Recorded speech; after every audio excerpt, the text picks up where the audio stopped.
ఆదిలాబాద్ జిల్లా కేంద్రంలో ఉదయం నుంచి ఎడతెరిపి లేకుండా కురుస్తున్న భారీ వర్షానికి రోడ్లు జలమయమయ్యాయి. దీంతో ప్రజలు రాకపోకలకు తీవ్ర అంతరాయం ఏర్పడింది. వాతావరణ శాఖ జిల్లాకు ఆరెంజ్ అలర్ట్ జారీ చేయడంతో అధికారులు అప్రమత్తమయ్యారు.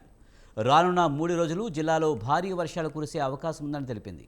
ఈ నేపథ్యంలో ప్రజలు అప్రమత్తంగా ఉండాలని అధికారులు సూచించారు.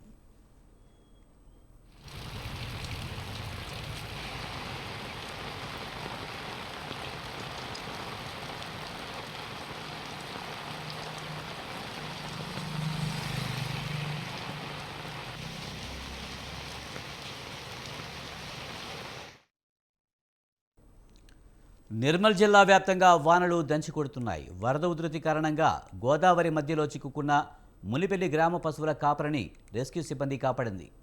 వరద ఉధృతి తగ్గడంతో కథ సుఖాంతమైంది.